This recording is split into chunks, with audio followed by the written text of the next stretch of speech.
Muy buenos días, soy Marcela Vélez y desde Londres comento con ustedes las noticias que deben saber para comenzar el día. Bienvenidos a Primer Click de Diario Financiero. Muy buenos días, es martes 8 de octubre, bienvenidos a Primer Click. Las noticias de hoy nos llevan a China, donde los mercados se decepcionan ante la falta de anuncios. Wall Street tiene la mirada puesta en los rendimientos de los bonos del Tesoro. El petróleo modera su avance, pero sigue cerca de los $80 por barril y hay un anuncio muy importante para México. Ha sido un inicio de jornada bastante intenso en los mercados, especialmente en Asia. Una conferencia de prensa del Organismo de Regulación Económica generó muchas expectativas, quizás erróneas, entre los inversionistas. Se trató de una conferencia de la Comisión Nacional de Desarrollo y Reforma y, dadas las dudas crecientes sobre la efectividad de las medidas de estímulo anunciadas hasta ahora, se había generado en el mercado la expectativa de más anuncios. Una expectativa que analistas opinan fue errónea. Quienes siguen de cerca la economía china advierten que esta comisión no es una instancia con poder para anunciar medidas de estímulo fiscal.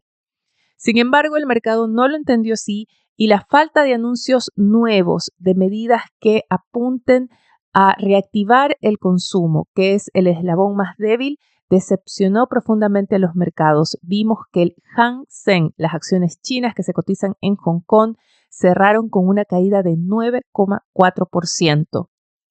Hubo sí un avance de las acciones en Shanghái, un alza de 4%, pero eso fue ponerse al día después de una semana cerrada por feriado.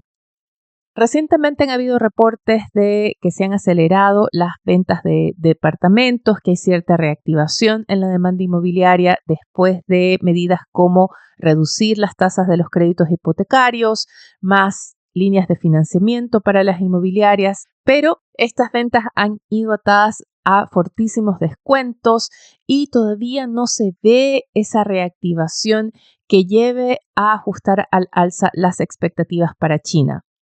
Por el contrario, en una entrevista en CNBC, el economista jefe del Banco Mundial para Asia presentó las nuevas proyecciones para este país de parte del organismo y estas apuntan todavía a una desaceleración.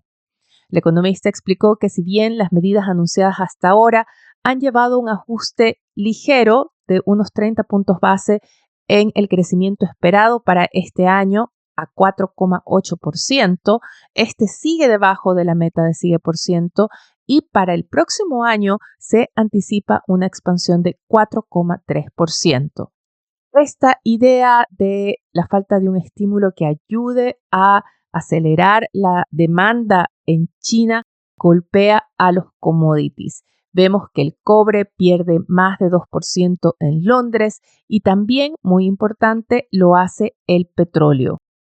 Ayer el alza del petróleo a $80 por barril en el caso del crudo Brent y $77 para el WTI generó preocupación en los mercados. La idea es que si el precio del petróleo se mantiene alto por un tiempo prolongado, podría reactivar las presiones inflacionarias que los bancos centrales han luchado tanto por contener en un momento en que los emisores se aprestan a este ciclo de bajas de tasas de interés. El alza reciente en el precio del petróleo responde a la preocupación por la situación en Medio Oriente, por la intensificación de los ataques entre Israel y las agrupaciones terroristas Hezbollah y Hamas, la incursión militar de Israel en el sur del Líbano. Hay la expectativa de que Israel prepara una respuesta aún mayor al ataque con misiles lanzados por Irán la semana pasada. Y este es el factor que sigue dominando las proyecciones para el petróleo. Sin embargo, esta idea de una China que no logra reactivar su demanda como se había esperado, de alguna forma modera las alzas. También vemos una moderación en el dólar y en los rendimientos de los bonos del Tesoro. La divisa estadounidense opera esta mañana con una ligera caída. Sin embargo, se mantiene todavía en torno a su mayor nivel en 2 meses. La tasa de los bonos del Tesoro a 10 años también retrocede ligeramente, sin embargo, continúa por encima de 4%. Este es un nivel que provocó ayer un verdadero sacudón en Wall Street. Vimos cierres negativos, una caída de 1% en el Nasdaq. Y es que el avance de los rendimientos de los bonos supone hacia futuro mayores costos de financiamiento para las empresas, reduce también las valoraciones, especialmente de firmas como las tecnológicas, las conocidas como growth stocks, y también hace más atractivos a los bonos como activos de inversión, lo que genera mayores salidas desde la renta variable. El avance en los rendimientos de los bonos del Tesoro está atado a este cambio de expectativas en torno a la economía estadounidense. Las últimas cifras laborales muestran una economía todavía bastante dinámica, sobre todo en la creación de empleo, y ha puesto en cuestionamiento los planes de la Fed para el recorte de tasas de interés.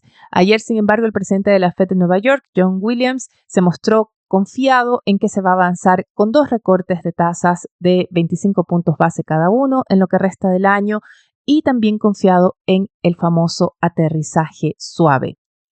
Los futuros de Wall Street se contagian un poco de ese optimismo, tratan de dejar atrás las pérdidas de ayer y buscan una apertura al alza. Sin embargo, a esta hora los avances son muy moderados. El Nasdaq sube apenas 0,10%, algo similar a lo que vemos en el S&P 500.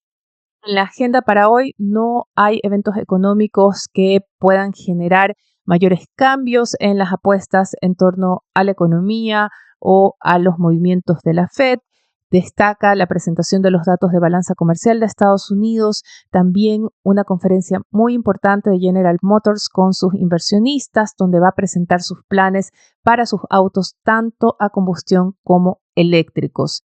Y Wall Street podrá escuchar a otros 2 banqueros centrales. Se trata de los presidentes de la Fed de Atlanta y Boston. Tenemos datos y anuncios importantes en la región. En Argentina se publica el índice de producción industrial a agosto.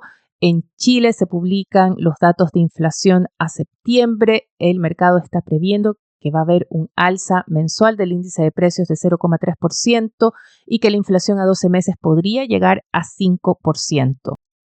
En México, la noticia no es una cifra económica, sino un anuncio que llega desde Asia.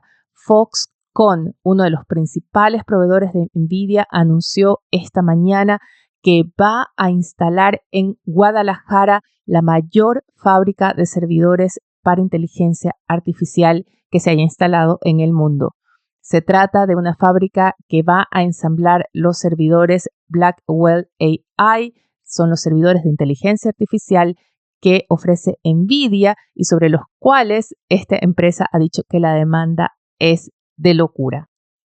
El anuncio de Foxconn refuerza las expectativas de esta tendencia del nearshoring. Para México se ha apuntado varias veces que este es uno de los países que se va a beneficiar más de esta tendencia de diversificar las cadenas de suministros, de moverlas también fuera de Asia, fuera del espectro cercano de China. Si quieren saber más de esta tendencia y también de los desafíos y oportunidades para México y su nueva presidenta, Claudia Sheinbaum, no se pierdan el podcast especial que publicamos el viernes pasado, nuestra entrevista con la economista jefe de Fintual, Priscila Robledo, donde abordamos estos y otros temas. Antes de despedirme, quiero revisar con ustedes la portada de Diario Financiero. El titular es para ese anuncio importante que hizo ayer el presidente Gabriel Boric con el fin del CAE. Diario Financiero destaca que el plan del gobierno considera una condonación parcial, un nuevo sistema de financiamiento para la educación superior y una retribución que deberán pagar los beneficiarios tras egresar. Eso es todo por ahora. También estamos atentos a los eventos en torno al Golfo de México, a Yucatán, también en Florida, donde se inició una evacuación masiva ante el fortalecimiento del huracán Milton. Alcanzó durante la noche categoría 5, amenaza con convertirse en una de las mayores tormentas en décadas y aterrizaría en Tampa en las primeras horas de mañana. Esperemos que quienes residen en las zonas afectadas logren evacuar y se mantengan a salvo. Con esto me despido por ahora. Los invito a que sean actualizados de las noticias del día y más visitando nuestro sitio web de f.cl y dfsud.com con las noticias de negocios de Latinoamérica. No dejen de darnos su calificación, su comentario y también seguirnos en cualquiera sea la plataforma que estén escuchando este podcast. Eso nos va a ayudar a crecer. Gracias desde ya, les deseo que tengan un buen día. Nosotros nos reencontramos mañana.